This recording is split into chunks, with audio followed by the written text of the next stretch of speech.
E na série, qual é o nome da série? Prossigo para o alvo. Eu vi que todo mundo falou forte assim. Prossigo para o alvo. E nós, então, aprendemos alguns princípios muito poderosos e importantes. Nós aprendemos, quando nós iniciamos no primeiro domingo, que o prosseguir para o alvo, essa que na verdade é uma declaração do apóstolo Paulo, ele diz: esquecendo-me das coisas que para trás ficam, prossigo para o alvo. Nós aprendemos que a vida cristã não é estagnada, ela não é algo estacionado. Agora entreguei minha vida a Jesus, fui batizado, agora eu vou para os cultos e vou assim administrando minha vida, paro de falar palavrão, abandono os vícios, me torno uma pessoa correta, assim, eu sou um cristão e fico aguardando Jesus voltar. Não, não é isso. Paulo, ele coloca a vida cristã como uma corrida, inclusive. Tem um alvo, tem algo a ser feito. E assim sendo, este algo, quando ele é realizado, existe recompensa. E a palavra também nos revela que há muitos recursos de Deus para este alvo ser alcançado. Mas também existem os impedimentos, eles são reais. E se nós não estivermos atentos, eles podem atrapalhar a nossa corrida. Foi isso que aprendemos no primeiro domingo. Depois nós falamos sobre uma virtude muito importante para alcançar o alvo, a simplicidade. Descomplicar a nossa vida. Hebreus fala que nós devemos abandonar tudo aquilo que nos atrapalha, todo o peso, tudo aquilo que nos atrapalha de correr. E entre tantos pesos está o orgulho. A simplicidade, ela é mãe da humildade, ela produz humildade. A pessoa que é simples, a pessoa que não complica, ela vai desenvolver essa virtude poderosa que é a humildade. O cristão que tem humildade, ele não é uma pessoa rígida, pesada, ele é simples, é descontraído, é uma pessoa que honra, é uma pessoa que produz para o reino. Pessoa leve. Isso é simplicidade, é humildade.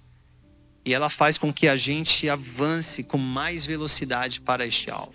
Domingo passado aprendemos sobre uma virtude também muito poderosa, que é a mansidão. Mansidão que ficou claro para nós que é ter as emoções sob as rédeas. É não ser governado pelos impulsos. Ser uma pessoa reativa. Isso atrapalha demais a caminhada.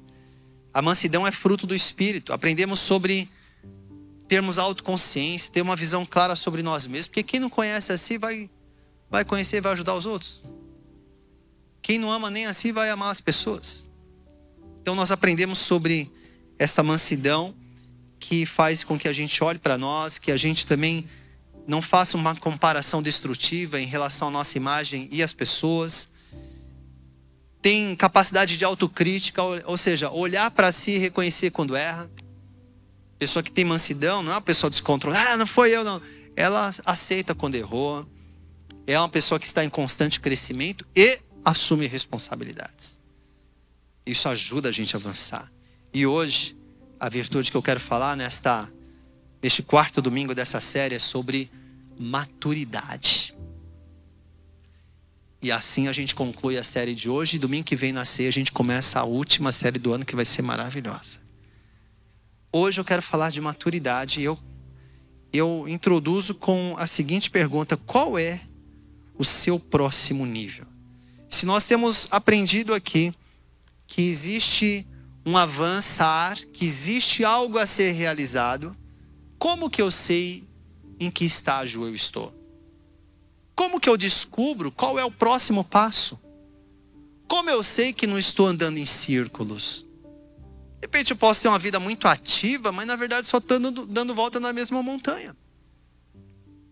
Como que eu sei que de fato eu não sou mais o mesmo Fernando do ano passado? Quando Daniel, a gente sabe que Daniel teve uma vida longeva, trabalhando e servindo ao Senhor do lado dos imperadores. Ele serviu por 4 impérios. Com 92 anos ele foi lançado na cova dos leões. Desde a juventude com seus amigos, ele rejeitou o manjar e foi escolhido para ser alguém que trabalharia ao lado do rei durante toda a sua vida. Mas quando ele está lá, denunciando o pecado de Beltesazar, o que é que Beltesazar pergunta?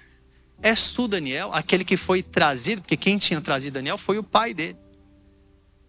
E quando ele está perguntando, é como se ele também estivesse perguntando: é você aquele jovem lá atrás? É o mesmo Daniel, aquela essência do jovem que recusou os manjares por causa da fidelidade ao seu Deus? Então, será que eu sou o mesmo Fernando com aquela, do ponto de vista virtuoso, com a mesma essência? E será que eu sou o mesmo Fernando, talvez que precisaria ter mudado de atitude e não mudou até hoje? Como que eu sei essas coisas? Como a Bíblia tem direção para tudo, a gente não fica sem resposta. E eu vou ler aqui um texto do apóstolo que viveu mais, que foi João. João, o apóstolo amado, aquele que recostava a sua cabeça no ombro de Jesus, aquele mais próximo, mais até do que Tiago, do que Pedro e Tiago. Foi o único que não foi martirizado até a morte. Ele recebeu sim dores no seu corpo, foi queimado com óleo quente, foi isolado na ilha de Patmos, onde ele recebeu a visão do Apocalipse. Mas ele morreu provavelmente de morte natural. E ele escreve tanto o livro de Apocalipse, o Evangelho de João e as cartas, 1ª, 2ª e 3ª João. E aqui eu quero ler um registro desse evangelista, desse apóstolo, porque ele aponta para nós alguns níveis importantes de maturidade, e entre os quais você vai se identificar. Ele diz assim, 1 João capítulo 2, versículos 12 a 17. Ele diz assim: filhinhos. Quem é o primeiro público? Pode ser mais forte? Filhinhos. Filhinhos. Filhinhos, eu lhes escrevo porque os seus pecados foram perdoados, graças ao nome de Jesus. Segundo público que ele diz, que ele se direciona: pais. Quem é o segundo público? Pais. Pais, eu lhes escrevo porque vocês conhecem aquele que é desde o princípio. Terceiro público: jovens. Eu lhes escrevo porque venceram o maligno. E aí ele repete, ele se dirige novamente a esses públicos, dizendo: filhinhos, eu lhes escrevi porque vocês conhecem o Pai. Pais, eu lhes escrevi porque vocês conhecem aquele que é desde o princípio. Jovens, eu lhes escrevi porque vocês são fortes e em vocês a palavra de Deus permanece e vocês venceram o maligno. E aí ele diz para os 3 públicos: não amem o mundo, nem o que nele há. Se alguém ama o mundo, o amor do Pai não está nele. Pois tudo o que há no mundo, a cobiça da carne, a cobiça dos olhos e a ostentação dos bens, não provém do Pai, mas do mundo. O mundo e a sua cobiça passam, mas aquele que faz a vontade de Deus permanece para sempre. Então, onde que nós podemos encontrar aqui os níveis de maturidade? Maturidade é algo muito valioso, amados. E talvez o ponto de preocupação é que se você quisesse ensinar pessoas e colocasse um banner na frente da sua casa, falasse: eu quero pregar o evangelho, quero ensinar as pessoas a passarem aqui na rua, colocar assim: como alcançar a maturidade.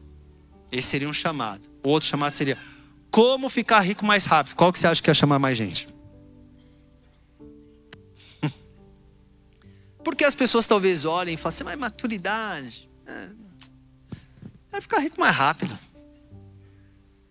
Mas maturidade, ela é um bem tão precioso.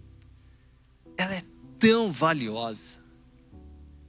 Ela não tem fortuna que poderia pagar e revestir alguém de maturidade. Então é necessário revelação para isso.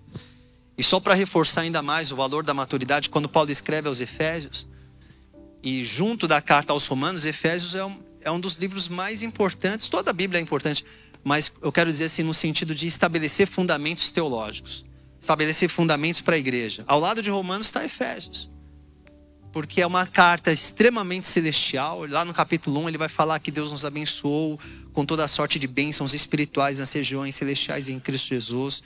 Ele fala sobre quando nós estávamos mortos em delitos e pecados, como Deus nos alcançou. Ele fala sobre realizações espirituais que a mente humana, se não for a revelação do Espírito Santo, ela não consegue capturar. Só que ao mesmo tempo que é um livro muito celestial, é um livro muito pragmático. Ele é muito prático. A partir do capítulo 4 você vai ver.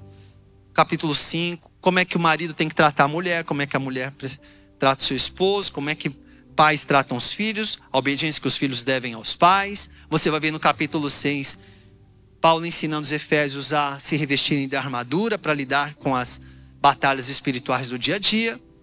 Você vai ver tudo isso. Mas ele precisa fundamentar bem aquela igreja que estava numa metrópole, talvez a terceira maior do seu tempo, do mundo conhecido, atrás de Roma e Atenas. Era Éfeso, cidade do templo da deusa Diana. Os cristãos estavam em desvantagem numérica, altamente perseguidos. E Paulo precisava estabelecer um fundamento forte naquela igreja. E o que Paulo fala para ele no capítulo 4, versículo 13? Está dizendo que Deus distribuiu dons às pessoas da igreja, para que essas pessoas que receberam pudessem treinar os cristãos, até que todos alcancemos a unidade da fé e do conhecimento do Filho de Deus. E aí diz Paulo, e cheguemos à maturidade, atingindo a medida da plenitude de Cristo. Você vê que Paulo ele coloca isso como um ponto alto na sua carta. Olha, se tem uma coisa que vai fazer essa igreja sobreviver no meio desse caos, é a maturidade de vocês. E essa maturidade não vem de graça, ela é fruto da unidade. Ela é fruto da cooperação. Ela é fruto do trabalho gregário, das pessoas estarem juntas, repartirem os seus dons, e elas cooperarem umas com as outras.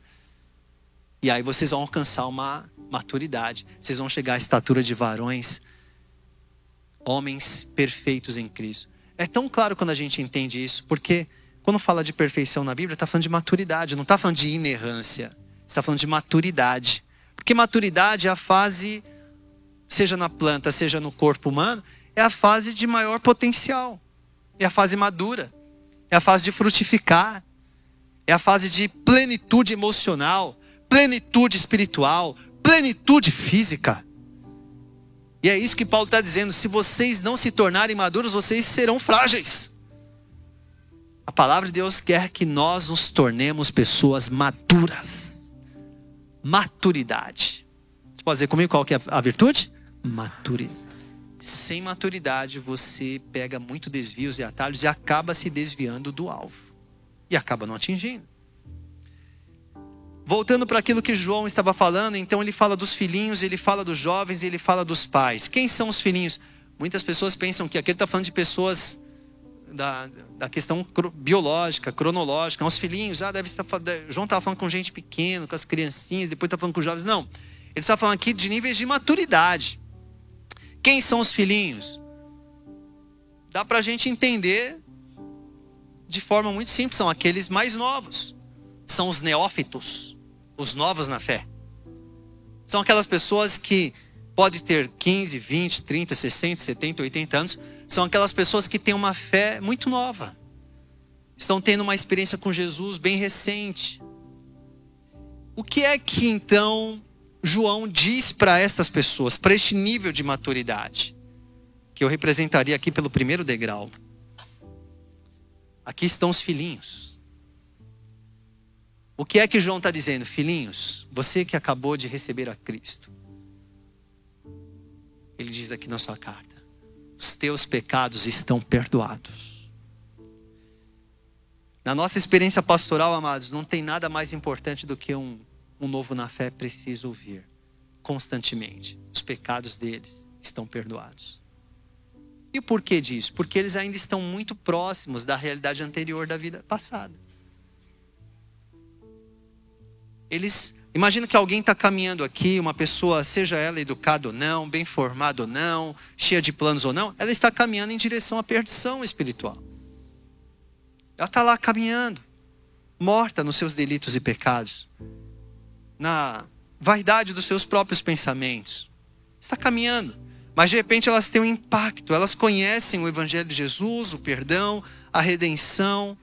Elas então têm uma conversão, elas mudam de direção.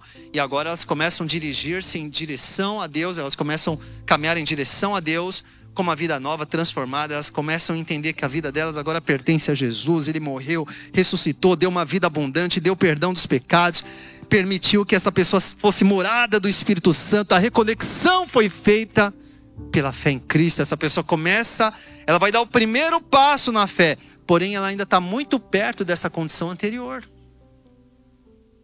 Então, apesar dela já estar voltada para uma outra direção, ela ainda está perto daquela situação anterior. Então, de repente, ela estava envolvida em relacionamentos completamente errados, envolvida em vícios, envolvida com tantas outras coisas, que não existe nada mais importante que essa pessoa precisa ouvir do que dizer: os teus pecados estão perdoados. Porque senão ela aprende. Eu já vi muita gente nova na fé, que a gente tem que ter uma paciência, tem que caminhar. Às vezes a pessoa ela cai às vezes no mesmo erro. Aí você tem que trazer de volta, dizer: filhinho, filhinha, vamos para cá. Os teus pecados estão perdoados. Algumas pessoas, inclusive, no começo da caminhada cristã, têm dificuldade até de se perdoarem. Elas aceitam que Cristo as perdoou, mas elas não se perdoam, porque são filhinhas ainda. Infelizmente, muitos filhinhos foram, espiritualmente falando, mortos por pessoas que julgaram mal. A pessoa tinha acabado de converter, foi lá: não, mas você não é de Jesus, agora você vai fazer. Foi lá e esmagou o filhinho, chutou o filhinho. Era filhinho. Sabendo o que João está falando? Ele precisa ouvir muito que os pecados estão perdoados. Isso não dá um salvo-conduto para o filhinho dizer assim: vou pecar bastante que eu sou filhinho mesmo, né? Não, mas precisa entender que espiritualmente ele não tem as ferramentas necessárias, ele não tem toda a instrução da palavra. Ele ainda está entendendo, ele está assimilando essa realidade espiritual. Você está comigo aqui? Amém, amados? Ele está assimilando essa realidade espiritual. Ele precisa ouvir, como João fala para ele. São duas coisas que João fala. Na primeira vez que ele se dirige, ele diz: seus pecados estão perdoados. E na segunda vez ele diz: vocês agora conhecem um Pai. Ei, filhinhos espirituais, vocês não são mais órfãos, vocês têm um Pai. Vocês têm nome e sobrenome, vocês têm autoridade, vocês têm um Pai que te ama. Vocês não estão mais sozinhos. Vocês não precisam mais ser enganados. Vocês não precisam mais ficar nas armadilhas, nos enganos, nas mentiras de Satanás. Porque vocês têm um Pai que os perdoou. Então, o primeiro nível qual que é? Filhinhos. Agora, é natural uma pessoa que conheceu a Cristo ser filhinho. O que não é natural é, depois de tantos anos, continuar filhinho. Você acha que eu vou ser filhinho pro resto da minha vida? Imagina se teu filho falasse assim: pai, sabe de uma coisa? Eu não quero crescer. Eu não quero assumir responsabilidade. Jamais na minha vida assumirei pagamento de uma conta. Vou ficar aqui debaixo da sua tutela até eu morrer. Não quero casar, não quero compromisso com nada. Eu quero ser um filhinho mimado. É tão bom estar aqui e receber o teu colinho de papai. Você ia tratar seu filho.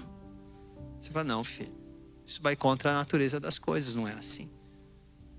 Só que espiritualmente tem muita gente que é filhinho, há muito tempo. É natural ser filhinho durante um tempo, mas depois de um tempo não é mais natural. Por isso que o escritor aos Hebreus fala assim: vocês já deveriam ser mestres e vocês estão precisando beber leitinho ainda. Então, qual é o nível que você está? Lógico que mesmo um pai espiritual, ele pode incorrer no erro de um filhinho. Isso pode acontecer. Estou dizendo que ele se tornou inerrante. Mas não é natural ele viver como um filhinho. Já deveria ser pai. Filhinhos espirituais. Seus pecados estão perdoados e vocês conhecem o Pai. O filhinho, ele ainda está lutando. Ele ainda desconhece a palavra. Então ele confunde muito o que é proposta, o que é promessa. Ele ainda abraça qualquer coisa. Ele abraça qualquer profecia. Ele não julga as profecias. Se ele ouve alguém falando assim: Deus falou. Deus falou, então Deus falou. Então. Ele ainda não tem Ele não tem um discernimento ainda. Porque a Bíblia diz que você tem que julgar as profecias. Eu não tenho problema. Pelo contrário, eu sou favorável. Eu amo o ambiente profético. Ele tem que existir. Ele é necessário. Ele é bíblico. A Bíblia diz que sem profecia o povo se corrompe. Mas o que é a profecia? É ser a boca de Deus. Não é qualquer coisa que diz que é profecia. Muita coisa que é dita é elucubração. É ideia das pessoas. Tem que ter muito temor para falar, Deus falou isso. Então tá bom, Deus falou, querido, obrigado pela palavra. Dá um abraço aqui, obrigado. Então, se Deus falou com você, Ele vai falar no meu coração também sobre isso. E se for de Deus, vai se cumprir. A gente tem que botar menos emoção nessa coisa e mais discernimento. Mas o filhinho, ele ainda não tem esse filtro. Ele confunde o que é promessa de Deus, porque promessa de Deus está fundamentada na palavra. Proposta está fundamentada apenas nas emoções humanas. E muita gente abraçou proposta achando que era promessa. E se desiludiu. Se frustrou com pessoas. Abandona a igreja. Porque era filhinho. Não tinha discernimento. Você entende a importância do discipulado? Você concorda comigo que tem muita gente que se torna filhinho no meio das igrejas, mas se não tiver um pai espiritual para ajudar, fala assim, agora que você é novo na fé, vou mandar aqui para você não confundir proposta com promessa, para você não confundir opinião com fundamento, e você não ficar frustrado no meio do caminho, você não se desviar. Para você entender que os seus pecados foram perdoados, para você não se perder no meio dos seus pecados, para você não voltar à velha prática, para você lembrar todos os dias que você tem um pai que te ama. Vamos andar aqui no discipulado. Amém, amados?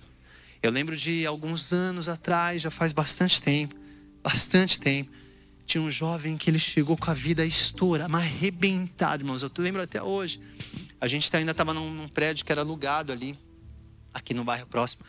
E a vida dele é assim, olha, que embaraço que aquele jovem tinha. Na sua vida emocional, na sua vida sexual, a vida destruída. Ele foi alcançado, se tornou um filhinho, ficou entusiasmado. Em algum momento ele falou assim, eu preciso alcançar o povo que andava comigo. Calma aí. Você é filhinho ainda. Não dá para... Não, mas vou porque eu tô aí, vou arrumar. Aí ele arrumou um outro filhinho para ir com ele. O que aconteceu? Os dois filhinhos não voltaram. Aí lá vão os pais atrás dos filhinhos. Que trabalho que a gente teve. Mas recuperamos. Trouxemos. Voltaram. E eu encontrei um deles. Depois ele mudou, mas há talvez uns 3, 4 anos, eu encontrei e ele casado, abençoado, no seu casamento firme com Jesus. Mas quase que a gente perde aquele filhinho. Porque o filhinho ainda não está nesse ponto. Ele ainda precisa ler muita palavra. Como eu disse aqui, ele ainda está fazendo muito o que ele quer. Os pais fazem o que é necessário. Os filhinhos fazem o que querem fazer. Por isso que uma pessoa, quando ela começa a passar dessa fase do filhinho, ninguém precisa mais ficar, vai pro culto, vai pra cela, vai ter comunhão. O filho é assim, né? O filho é assim, vai lá, tem amizade, fala com as pessoas. O adulto não precisa disso, queridos. O adulto que tem uma experiência com Jesus, que não é mais filhinho, ele fala assim, eu preciso ouvir a palavra, cara. Eu preciso encher meu coração com a palavra de Deus. Eu preciso estar em comunhão com os meus irmãos. Ninguém precisa me empurrar para isso, por favor. Eu já encontrei muito filhinho com 20 anos, com 50 anos de idade. Mas já encontrei pais espirituais com 20 anos de idade também. Qual que é o próximo nível? São jovens. Os jovens. Filhinho e agora os jovens. Qual é a instrução de João para quem está no nível de ser jovem? E o jovem aqui, ele é representado, o que é que representa o jovem? A força, o vigor, a energia, olha para o horizonte, quer conquistar, está avançando. E ele diz o que para este nível de maturidade? Vocês são fortes porque vocês têm a palavra. Jovens, uma evidência que eu vejo na vida de vocês, é isso que o João está dizendo, é que vocês aprenderam a vencer o maligno pela palavra de Deus. Isso arrancou vocês do nível de filhinhos e fez com que vocês se tornassem jovens na vida espiritual. A evidência do jovem, espiritualmente falando, é que ele aprende a vencer a tentação pela palavra. Criança é assim, você não pode, medicamento, fora do alcance das crianças. Tem certas coisas que espiritualmente a pessoa não pode estar sozinha ainda. Mas depois e é natural, os filhinhos são amados. Os filhinhos são queridos. Agora, o jovem, qual é a característica dele? Além dessa força, ele tem autonomia, ele passa por uma tentação, ele diz, essa tentação é maior, mais forte do que eu possa suportar. E a Bíblia diz que eu preciso aprender a confessar os meus pecados um para o outro. Quem confessa a tentação não vai precisar confessar pecado. Se eu não confessar a tentação, vou precisar confessar o pecado. Porque seja eu confessando porque eu quero ou não, vai aparecer. Então deixa eu procurar. O jovem, espiritualmente falando, ele sabe correr antes do pecado destruir ele. Então ele chama um pai espiritual, ele chama alguém que tem mais maturidade e diz assim, olha, eu tenho tido pensamentos dessa natureza, eu tenho enfrentado isso, estou numa situação, não sei resolver isso. Ora por mim. Você tem uma palavra para a minha vida? Olha, ele está vencendo a tentação pela palavra. Agora o filhinho não, ele cai rápido. Ele cai na tentação, porque ele não sabe ainda usar a palavra. Ele não sabe o que a Bíblia diz, ele está lá perdidão. Ele é nascido de novo. Eu creio que ele teve uma experiência real. Mas ele ainda não sabe manusear a palavra. E como eu disse, não há nenhum déficit, não há nenhum problema em ser filhinho. Todo mundo um dia que nasceu de novo, ele é filhinho, ela é filhinha espiritual. A questão é permanecer como filhinhos. É natural que a gente avance no nível de maturidade e se torne um jovem. E o jovem, a principal característica é, vocês agora estão vencendo as tentações, vocês venceram o maligno pela palavra. Quando Satanás começa a jogar ideinhas furadas que ele tem, a gente sabe rebater. A palavra de Deus diz isso. Jesus teve uma demonstração quando Satanás foi lá assim, se você é filho de Deus, transforma isso aqui. Mas está escrito também, nem só de pão viverá o homem. Está escrito que o Senhor vai dar ordem aos seus anjos para te guardar, mas está também escrito, não tentarás o Senhor teu Deus. Então você vence as mentiras de Satanás com a palavra, não com a sua opinião. Você não vence Satanás com a sua força da sua alma. Eu vou ter emoção forte. Não, você não vai vencer, você vai perder. Você tem que vencer com a palavra de Deus. E isso vai trazer para você um vigor espiritual, juventude espiritual. Significa que você está crescendo. E qual é o último nível? São os pais. Os pais, filhinhos. Vai lá, conforme for subindo, você vai dizendo, hein? Filhinhos, jovens, e agora, vou subir com mais cuidado, tá? Vocês estão assim, Senhor, obrigado pela palavra, guarda o pastor agora. Eu já fiz isso nos outros 2 cultos, testei, não caí até agora. No final da mensagem, não vou subir nesse último aqui, fica tranquilo. Mas aqui estão os pais. E o que é que João está dizendo para os pais? Pais, vocês conhecem aquele que é desde o princípio. Ele só diz, na segunda vez que ele se dirige aos pais, ele diz a mesma coisa. Vocês conhecem aquele que é desde o princípio. Ele quase que não precisa dizer nada. Porque os pais já foram filhinhos um dia. Os pais descobriram que realmente os pecados foram perdoados. Os pais já descobriram que realmente tem um Pai celestial que os ama. Os pais aprenderam a confrontar as tentações com a palavra de Deus. E agora os pais são lembrados, vocês sabem. Vocês sabem a quem é desde o princípio. Vocês sabem tudo que Ele preparou. Se vocês realmente sabem isso, vocês não vão brincar de ficar caindo. Vocês vão atingir o alvo. Quem é pai tem uma visão mais panorâmica das coisas. Quem é pai consegue enxergar os problemas do alto. Ele avançou, ele já tem mais experiência.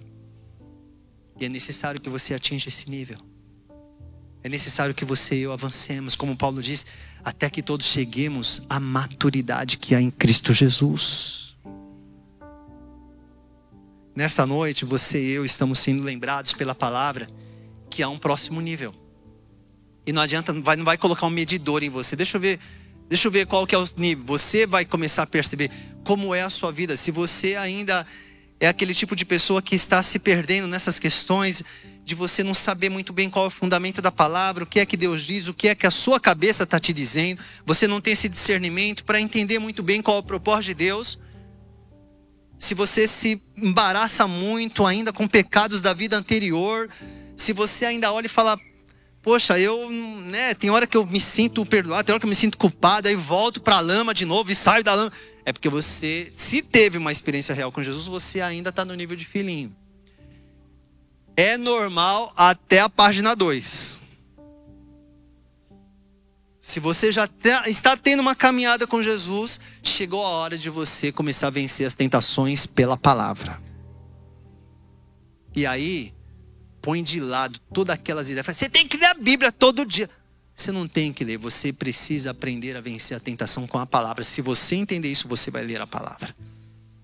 Você tem que entender o porquê. Você e eu temos que entender o porquê temos que ler a palavra. Porque sem a palavra nós estamos perdidos. Está claro isso para nós, amados? Sem a palavra nós somos um avião sem sistema de navegação. Uma hora vai acabar o combustível, a gente não sabe nem onde foi parar. Nós precisamos da palavra de Deus. E a gente compartilhar isso com você nesta noite é tão necessário porque existe uma geração de cristãos evangélicos que estão sendo treinados para serem crianças o resto da vida. Que estão sendo treinados para frequentar não uma igreja, mas um shopping. Ah, não gostei do irmão, o jeito que ele olhou. Nunca mais voltarei aqui. Querido, o que você está achando que é a igreja? Agora, para se tornar pai, é necessário ter tempo. Por mais que você diz, não, eu agora conheço a Deus. Não, mas para conhecer a Deus você precisa de tempo. Tem coisa que não adianta, você precisa de tempo. A maturidade, ela é forjada pelo tempo. Agora, só o tempo não é suficiente. Você também precisa aprender a passar por provações. Tempo e provações. Você pode dizer comigo? Tempo e provações. Porque só o tempo... Eu passo lá na rua da minha sogra, que tem um botequinho há 30 anos, são uns 30... Eles estão lá conversando lá faz 30 anos. Tá tudo na maior amizade. Gente boa, os caras. Mas ninguém quer. Todo mundo com a mesma vidinha ali. Então só tempo não é suficiente. É necessário ter tempo, mas é necessário ter edificação. A edificação que provém quando você vence uma provação. Provação não é para destruir. Provação é para te aperfeiçoar. Você não pode... Quando você é criança, quando você é filhinho, você ainda tem muito medo de provação. Você fala, não quero tomar remédio. Aí tem que ficar colocando, fazer aviãozinho. Põe gostinho de morango. Vai fazer bem, mas tem que ficar... Faz bem, acredita que vai fazer bem. Quando você se torna um jovem, você passa dessa fase. Você entende que a palavra de Deus é o remédio para a nossa vida, que restaura a nossa alma. E você se alimenta dele todos os dias. Os pais também passam por isso. Eles têm tempo. É bastante tempo andando com Jesus. A vida deles agora tem um resultado. Mostra, eles têm lastro. Eles têm história. E outra coisa, eles aprenderam a vencer provações. Eu não sei que coisa esquisita. É como que alguém que se diz filho de Deus, ao passar por uma provação, joga tudo para cima. Fica ofendido com as pessoas. Fica chateado com as pessoas. Ei, se você é filhinho, então reconheça. Você fala, não, eu sou filhinho na fé ainda. Então tá bom. Então pega no braço de um pai espiritual para atravessar essa rua. Senão você morre. Mas não fique jogando tudo para cima. Para de fazer da sua vida uma montanha-russa. A vida do cristão tem que ser como a luz da manhã, vai brilhando mais e mais até ser dia perfeito. Vamos avançar. Vamos crescer na maturidade que há em Cristo Jesus. Deus vai nos dar essa visão. Se você é filhinho nessa noite, não há problema com você. Se você é uma pessoa nova na fé, que coisa linda que isso é. Sabe, que bom é o chorinho do bebê. Que lindo, que ambiente. O ambiente mais legal de um hospital é a maternidade. Sim ou não, amados? É a maternidade. É aquele cheirinho, as pessoas vão lá naquele vidro. E aquelas ficam lá gritando e choram e vê. E você fica ali. Como é bom ver uma pessoa que é nova na fé. Como é bom ver quando acontece batismo. Como é bom. É uma delícia ver pessoas novas na fé. Os filhinhos que nasceram no reino. As filhinhas que chegaram. Mas a nossa função como igreja agora é dar proteção para eles. Por isso que quando a gente fala, ande numa cela, não fica sozinho. Porque você fica um alvo vulnerável. Tem gente mais madura que vai te ajudar. Que vai fazer esse papel na sua vida. Aceite isso, aceite isso. É bonito ser filhinho, mas o filhinho precisa de proteção. Não precisa de paternalização. Precisa de paternidade. Nem todo mundo vai fazer tudo por você. Porque você também tem cognição, você é uma pessoa adulta. Mas vão te ajudar nessa caminhada espiritual. Até que você se torne jovem. Você começa a usar a palavra de Deus a seu favor. E até que você se torne um pai espiritual. Qual a característica dos pais? Geram filhos. Pais são pais porque geram filhos. E não tem nada melhor do que a gente fazer discípulos para Jesus. Essa foi a ordem que ele deu aos seus seguidores. Façam discípulos. Todos aqueles que creem, preguem o evangelho e façam discípulos. É natural que se você seguir a métrica da jornada cristã, em algum momento você vai começar a gerar filhos para Deus. E você vai ter condição espiritual, inclusive, de gerar filhos, de discipular os filhos, de ajudá-los também a se tornarem pais. Seja assim na nossa vida em nome de Jesus. Você recebe essa palavra na sua vida? Vamos atingir o alvo, meus amados. Vamos atingir o alvo. Satanás não vai nos parar. Satanás não vai nos parar. Fala para a pessoa. Mas eu sou pai ou mãe espiritual, pastor? Ele usa a língua, porque o João não vai ficar falando os filhinhos e as filhinhas, os jovens e as jovens, os pais e as mães. Você entendeu? Ele está falando de nível de espiritualidade. É isso que ele está falando. Pai significa aquele que cuida. Pode ser o homem, pode ser a mulher. Então, só queria que você encorajasse seu irmão dizendo, você vai atingir o alvo, querido. O alvo é a maturidade em Cristo. Diga, é a sua maturidade em Cristo Jesus. É isso que você vai atingir. Diga, você não vai ficar parado, em nome do Senhor Jesus. Você recebe essa palavra na sua vida? Vamos aplaudir mais uma vez ao Senhor? Aplauda a palavra do